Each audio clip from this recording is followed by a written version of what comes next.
Bienvenue à cette deuxième unité du module 1 qui parle des défis sanitaires structurels en Afrique. Comme vous le savez, partout dans le monde, il est question de problèmes de santé. Mais les défis structurels sanitaires sont plus cruciaux en Afrique. Lorsque nous regardons ces défis, ils sont de deux ordres, particulièrement le poids des maladies infectieuses et deuxièmement la question du manque de moyens financiers, matériels et humains. Nous notons que 93% du territoire de l'Afrique subsaharienne est en zone tropicale, ce qui expose ou facilite la survenue de certaines infections qui sont souvent combinées.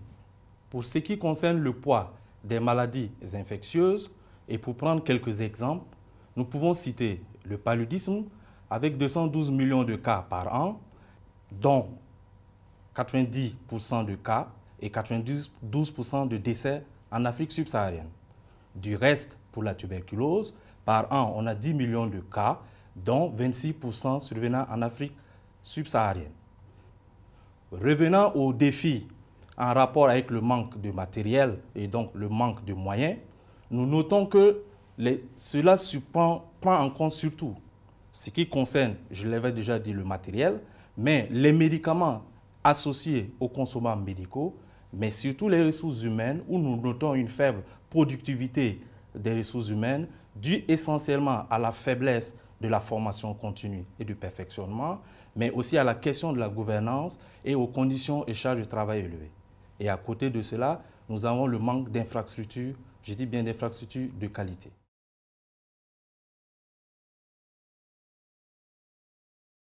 Nous notons qu'il y a deux situations d'évolution. Et pour faire une allusion à cela, nous allons considérer deux aspects. Le premier en rapport avec l'évolution au niveau des maladies transmissibles et le deuxième aspect en rapport avec la structuration des services de santé. Pour parler de l'amélioration de la situation sanitaire ces dernières années en ce qui concerne les maladies transmissibles, nous pouvons prendre le cas de la poliomyélite aiguë, qui est en voie d'éradication comparativement à la situation chaotique des années 1988. Deuxième exemple frappant, c'est le cas de la lèpre. Si nous avions 127 500 cas en 1991, les chiffres de 2010 nous notent des données de 33 690 cas.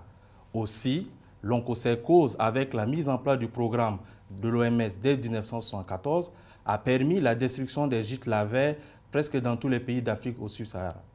Pour ce qui concerne le VIH, de 2000 à 2015, nous avons noté une baisse importante des nouvelles infections de 35% et une baisse aussi du nombre de décès de 28%, ayant permis de sauver 8 millions de vies humaines.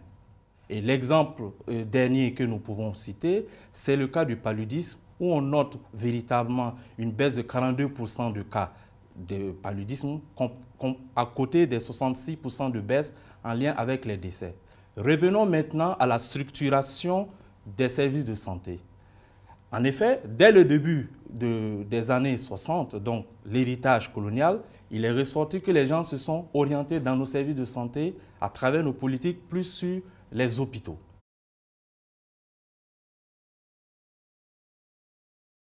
Il s'agit de la conférence d'Alma-Ata de 1978 qui a prôné les soins de santé primaires. Lesquels soins évoquent des soins essentiels, scientifiquement valables, accessibles à tous, basés sur la participation communautaire et ce qui suppose l'autodétermination et l'autoresponsabilité des populations. Et cela a permis de mettre en place une organisation pyramidale du système de santé allant de la plus large partie en bas, prenant en compte le réseau des formations sanitaires en allant vers le haut pour les structures de référence.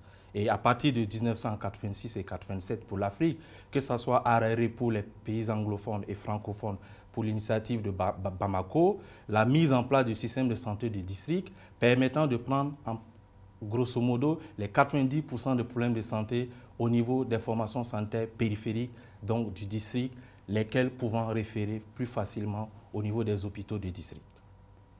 Nous avons vu que la situation est critique, mais n'est pas figée. Oui, il y a eu des améliorations, mais nous pouvons évoquer le reste des défis. Et en termes de défis, nous pouvons retenir essentiellement 5 défis. Le premier en rapport avec les maladies transmissibles qui, même s'il est vrai qu'elles ont baissé, restent toujours pesants pour les systèmes de santé.